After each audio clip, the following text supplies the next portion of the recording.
This week on The Impact. We in the state auditor's office look at a lot of things.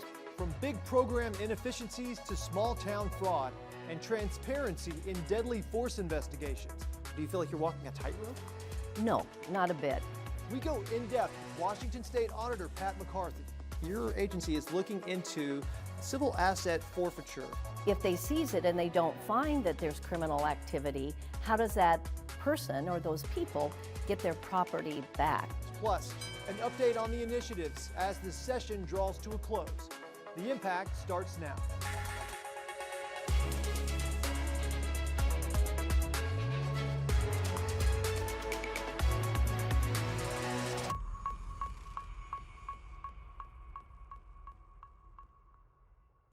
Hello and welcome to The Impact. I'm Mike McClanahan.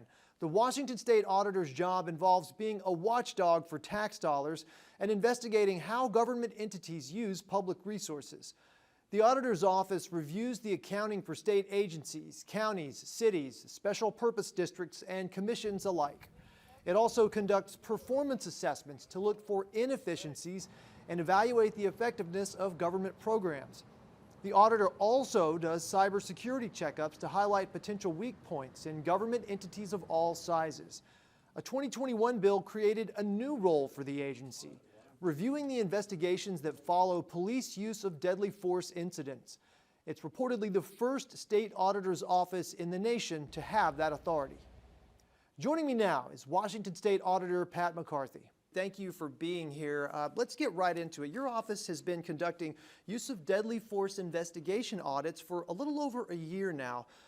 Walk me through how this got rolling and sort of some takeaways from the first year or so of doing that. Well, let me back up a little bit because I think it's important contextually to know how we ended up being a part of police reform, the state auditor's office. So I-900 was passed, an initiative passed by the people of Washington State in 2018 that said we do want some police reform. And then fast forward to 2021, the legislature then passed a series of reforms. And in one of them, they implemented or included the state auditor's office to do what I would term a compliance audits. And it's not to determine whether the incident that happened was justified. Our job is really to look at the work of what they call the IITs, which are the independent investigative teams that come to the incident and do the investigation. So generally speaking, they're detectives.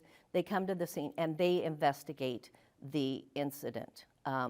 And then we do an audit of their investigation. So that's the work that we're doing. And we've been doing them, like you said, a little over a year and a half, and we've completed about 30. We have about 13 more on deck to do, but unfortunately, I hate to say it, but we have a large number of incidents of this nature, so we have about 90 in the queue of things that we would look at. And these are incidents that have happened since 2020, I believe. So it's been, there's a timeline of when we started doing these audits, and then we will go on. The legislature did provide about $1 million of general funds for us to do this body of work.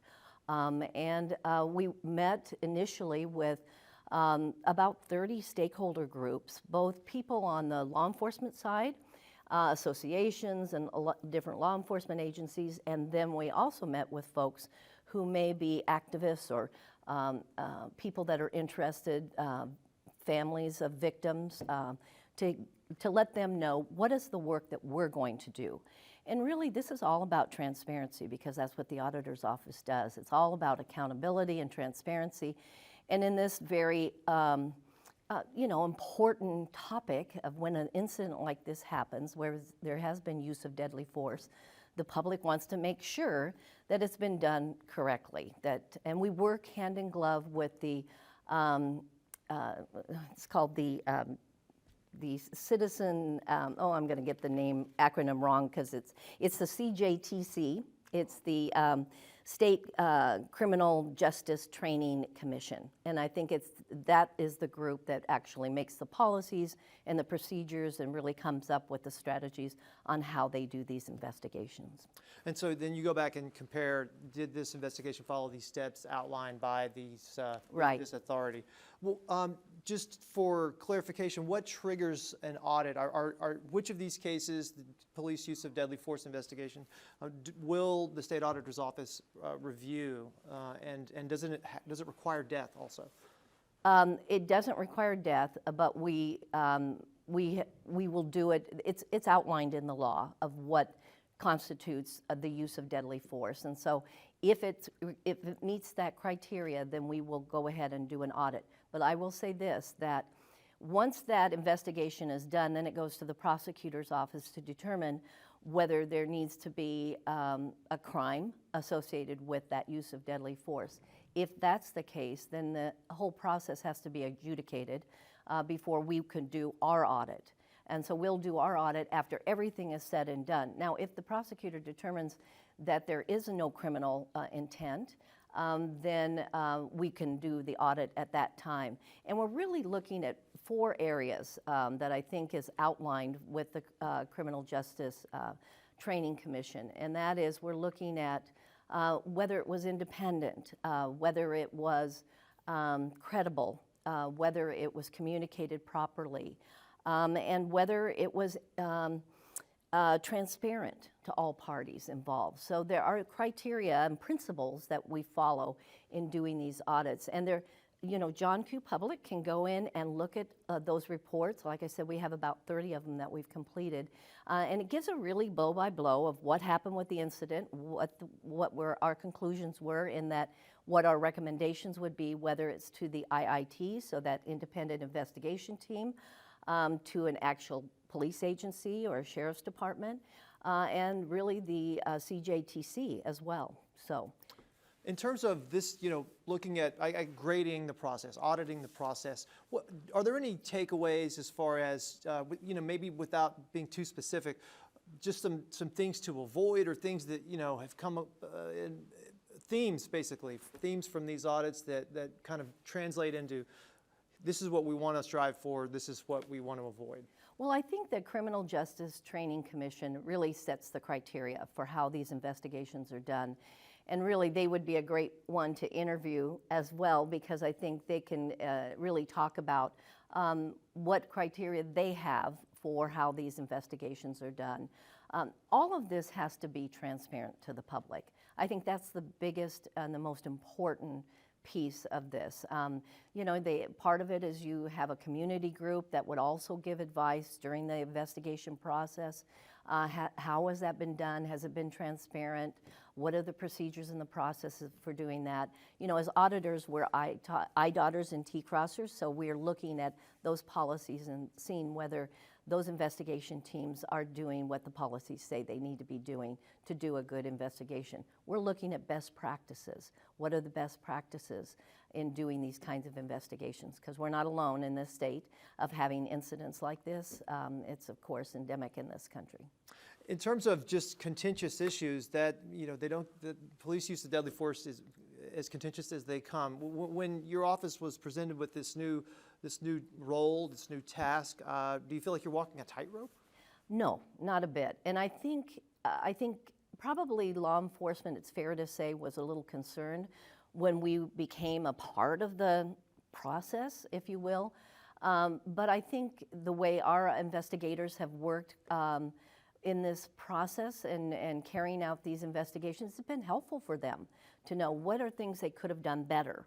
We have no law enforcement capacity. We're opining. We're letting them know what we have done in our due diligence of looking at the work of this investigation and giving them a report on that, and as well with the CJTC. I think our job has really been helpful to at least diminish some of the anxiety that things are not done appropriately or things are done behind closed doors that they're not aware of, because we're in there auditing them on how they're doing this investigation. Another area that is maybe it's not talked about all that much, but occasionally you do see headlines about this. And I understand that your agency is looking into civil asset forfeiture in Washington. Can you give us a little primer about kind of what we're talking about, what the term means, and then also what your agency is working on related to it? So how we ended up with the civil asset forfeiture for a performance audit. And remember, I think it's important for folks to know, we in the state auditor's office look at a lot of things. We're doing cybersecurity audits, we do fraud, we do a number of things beyond financial audits. And one of the things that we do performance audits. And that's really a deeper dive into a particular topic area. And we can get those topic areas from a whole host of ways. We can get it from a legislator or legislature.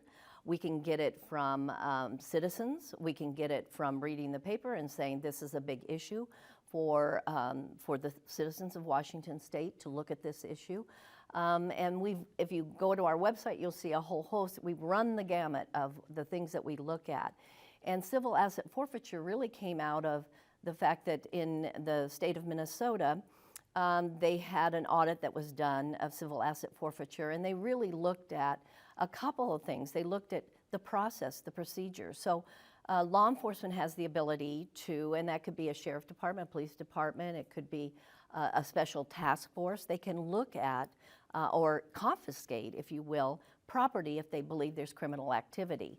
But that is somebody's property. And so are the procedures and the process for, if they seize it and they don't find that there's criminal activity, how does that person or those people get their property back? And it's pretty unclear. The rules and the procedures aren't as clear and succinct as someone who may be a victim of that. When I say victim, I mean may have not been a part of a criminal activity and want to get their property back. Their car was seized because there was a belief that there was criminal activity going on. At the same time, law enforcement needs to have some tools in their toolbox if they think that there's criminal activity, especially drug activity going on, that they have the ability to go in and seize that property because there could be criminal activity. So there could be criminal activity. So it's really for us to look at a way in which, how does the process work? Because we're talking about ownership of property, and property rights activists believe very strongly that it's their property and they shouldn't just be seized because law enforcement believes it should be seized. However, law enforcement also needs tools in their toolbox to be able to do this work. So anyways, it's something we're going to look at and give a little overview of how it's done in Washington State and give law enforcement and the public at large an understanding of how it works. Just to, as a member of the public here, a conviction I was reading about this, my understanding is conviction is not necessary, doesn't have to it isn't a required element, basically, of a property seizure. There can be a property seizure without a conviction in some cases, which seems to really complicate things. There's separate processes in play. Right, I think that's the goal, and that's the key of why doing an audit of this nature, it will be beneficial, because we really don't have an interest in one way or another. It's really just looking about what was the intent of civil asset forfeiture. Is it working? Is it clear and understandable to the public, to law enforcement, on what they can and can't do? So it's those kinds of questions that we can answer by doing an audit. I'm a believer that audits are just critically important in a whole host of ways. And when we do performance audits, we can take a deeper dive and look at things and give the stakeholders, if you will, and the stakeholders could be citizens of Washington State as well, including citizens of Washington State, ability to see about a particular topic, and this just happens to be another one. So your agency audits state agencies, entities, government entities at the city, county level, even maybe obscure or lesser known sort of government entities, irrigation districts, various smaller bodies. What, from your perspective, really stands out about some of the maybe small town audits or small district audits? Any notable examples of, why it's important that a separate pair of eyes goes in and reviews the books there? Yeah, you bet. It's a great question, and I think Washingtonians should know that we've the State Auditor's Office has been existent since the state became a state, and we're embedded in the Constitution of the state of Washington. So we have a strong legacy of accountability and transparency. It may have started financially, but it has expanded to really looking at performance, because when I-900 in 2005 was passed, they also wanted us to do performance auditing. But to your question, we do fraud, and for all of government. So not only state agencies, but all local governments. And I will tell you, from King County to a mosquito district in Eastern Washington, we will do an audit.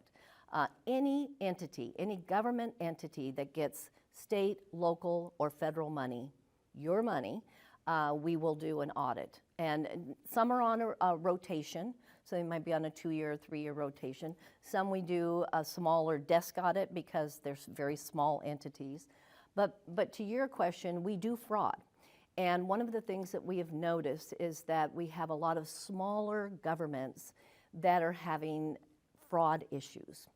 And we have a significant one that we will be coming out with a report. I think it's next week, but don't hold me to that. But soon on some drainage districts in Yakima County, 7 of them that all had the same bookkeeper and all have, we have investigated fraud. Now, that's an unusual to have 7 in one particular county, but very small governments sometimes struggle with staffing issues. There may be one person who's the city manager, a population of 200. So it's a matter of, do they have the staff? Do they have the training? Do they have the expertise? So what we did when we noticed that there were a problem with these smaller governments, we did a show on the road, if you will, to help smaller governments know what are the red flags. What should you be looking at? Now, Mabel may be doing your books for years, but you need to have good internal controls. You need a segregation of duties. You need to have things in place to avert someone who could basically steal from that government. So we feel really good that we've worked hand in glove with the Association of Cities, the Association of Counties, to help to educate electeds to know what are those red flags. What should we be looking at? Should these governmental entities, should they be looking at the check balance statements? Yes, they should. Should they have a segregation of duties policy? If they can, they need to figure out how to do it. And if they are struggling, they should reach out to maybe a larger governmental entity within their area. So reach out to the county in that area because they have more resources.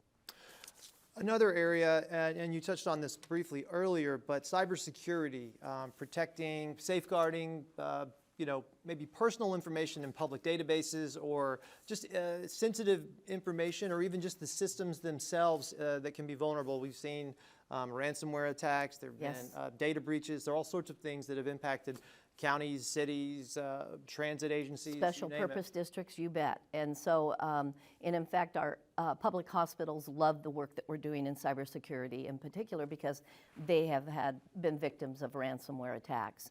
And so we started, even before I walked in the door, we started a program with cybersecurity, doing cybersecurity audits. And then since I've been state auditor, we have grown it exponentially.